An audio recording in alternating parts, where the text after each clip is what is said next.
വളരെ എളുപ്പത്തിൽ തയ്യാറാക്കാൻ പറ്റുന്ന ഇറച്ചിക്കറിയുടെ ടേസ്റ്റിലുള്ള കടലക്കറി തയ്യാറാക്കിയാലോ? ഇതിനുവേണ്ടി ഞാനിവിടെ കടല കുതിർത്തെടുത്തിട്ടുണ്ട്. ഇതിനുവേണ്ടി ഞാനിവിടെ എടുത്തിരിക്കുന്നത് ഒരു സവാള, തക്കാളി, 2 പച്ചമുളക്, 1 സ്പൂൺ മല്ലിപ്പൊടി, 1 സ്പൂൺ മുളക് പൊടി, കുറച്ച് മഞ്ഞൾപ്പൊടി, കുറച്ച് കുരുമുളക് പൊടി. ഇനി വേണ്ടത് കുറച്ച് ജീരകമാണ്. ഞാനൊന്ന് ക്രഷ് ചെയ്തെടുത്തതാണിത്. കടല കുക്കറിൽ ഇട്ടിട്ടുണ്ട്. ഉള്ളി ഇട്ട് കൊടുക്കാം.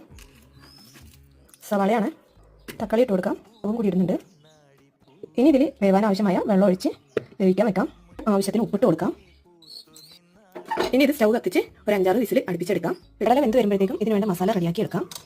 പിന്നെ ഇതിൻ്റെ കൂടെ ഞാൻ കുറച്ച് പട്ട, ഗ്രാമ്പു, ഏലക്കയും കൂടി എടുത്തിട്ടുണ്ട്. ചട്ടി ഇവിടെ കിടന്നൊന്ന് ചൂടാവട്ടെ. ഇനി ഇതിലേക്ക് വേണ്ടത് കുറച്ച് ഇഞ്ചി, വെളുത്തുള്ളി, കുറച്ച് ചെറിയുള്ളിയും കൂടി എടുത്തിട്ടുണ്ട്. ഇനി ഇതൊന്ന് നുറുക്കിയെടുക്കണം. അരിഞ്ഞെടുത്തിട്ടുണ്ട്. ഇനി മസാല തയ്യാറാക്കാം. ചട്ടി ചൂടായിട്ടുണ്ട്. ഇനി ഇതിലേക്ക് വെളിച്ചെണ്ണ ഒഴിച്ചു കൊടുക്കാം.